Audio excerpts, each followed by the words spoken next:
আজ ডিম আলুর কষা করব।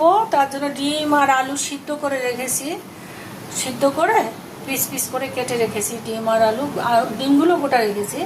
আর মশলার মধ্যে দেব তোমার, এটা হচ্ছে আদা আর রসুন বাটা, আর ধনের গুঁড়ো, জিরের গুঁড়ো, হলুদ আর পরিমাণ মতন লবণ, আর পেঁয়াজ আর টমেটো, আর ফোড়নে দেবো তেজপাতা আর গোটা জিরে।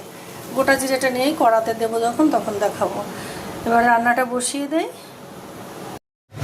কড়াই তেল দেওয়া হয়ে গেছে।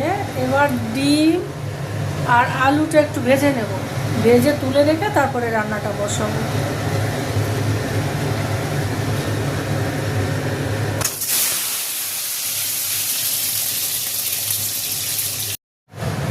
ডিম আর আলুটা ভাজা হয়ে গেছে। এবার কড়াই তেল দিয়ে দিয়েছে, তেজপাতা দিয়ে দিয়েছি। এবার জিরে ফোড়ন দেবো।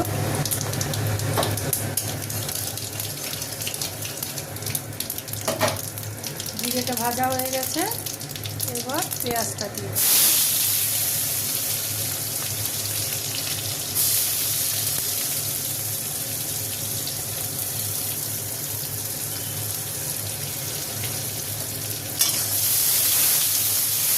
পেঁয়াজটা একটু লাল লাল, পেঁয়াজটা লাল লাল করে ভাজা হয়ে গেছে। এবার টমেটো দেবো।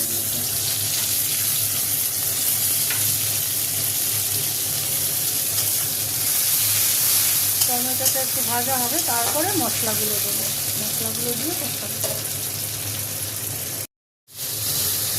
কষানো হয়ে গেছে। আমি গরম মশলা, এই টাইমে আমি গরম মশলাটা দিয়ে দিই কষানোর সময়। যার যেরকম পছন্দ সেইভাবে গরম মশলাটা দেবে, কিন্তু আমি কষানোর সময় দিই। এবার তেল ছেড়ে দিয়েছে। এবার আমি আলু আর ডিমটা দিয়ে দেবো।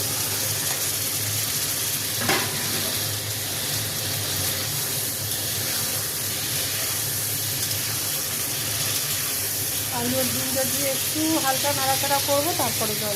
সমস্ত কিছু দিয়ে আমার ভালো করে কষানো হয়ে গেছে। এবার অল্প জল দেবো, যেহেতু আমার আলু আর ডিমটা সেদ্ধ করা আছে, তারপরে ভাজা আছে, তার জন্য আমি হালকা জল দেবো। হালকা জল দিয়ে একটুখানি ফোটাবো, তারপর নামিয়ে দেবো। আর গরম জল।